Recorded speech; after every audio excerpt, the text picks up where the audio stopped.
سلام رفقا، امیدوارم حالتون عالی باشه. امروز قراره در مورد یه موضوع صحبت کنیم که خیلی ها عمدن ازش فرار میکنن.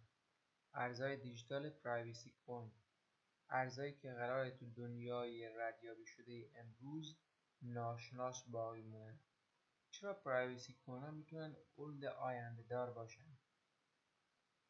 اگه آخر ویدیو رو ببینی خودت تصمیم میگیری آیا این ارزها برای اولد بلند مدت مناسبن یا نه.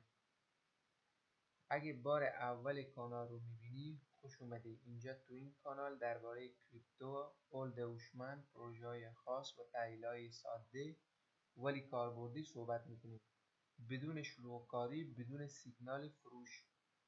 اگه به این فضا علاقه داری لایک و سابسکرایب یادت نره. بیشتر ارزهای دیجیتال مثل بیت کوین و اتریوم شفاف هستند، یعنی هر تراکنش مبلغ و آدرس ها قابل ردیابی هستند. اما پرایوسی کوین ها اومدن یه سوال مهم بپرسن: آیا پول دیجیتال هم باید مثل پول نقد خصوصی باشه؟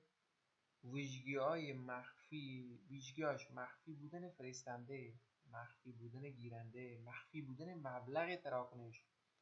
اینجاست که پرایوسی کوین ها وارد بازی میشن. اولین ارزی که بررسی میکنیم زیکش یا ZEC است، مخففش. نکاتش: ساخته شده با تکنولوژی زیک اسناکس، امکان انتخاب تراکنش شفاف یا کاملا واقعی، حمایت اولیه از سمت دانشگاه میت و تیم‌های رمزنگاری قوی.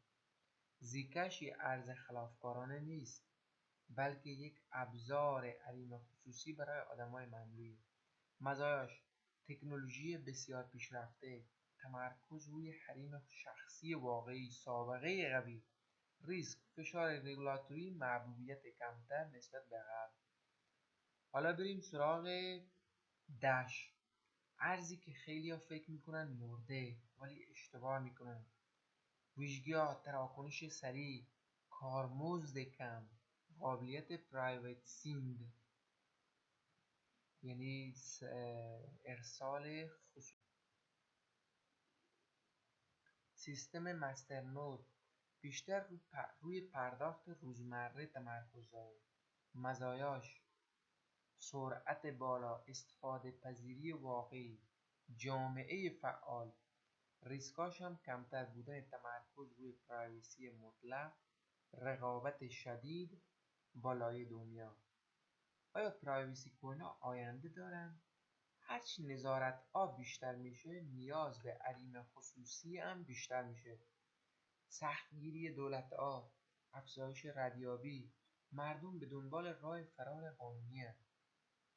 پرایوسی کوین ها ممکنه پامپ نکنن ولی میتونن ناپدید نشن. من نمیگم تمام سرمایه تو بذار روی اینا، ولی میتونن 5 تا 15% از پورتفوی هولد دیر 2 تا 5 ساله بدون فومو، بدون انتظار پامپای 1000%.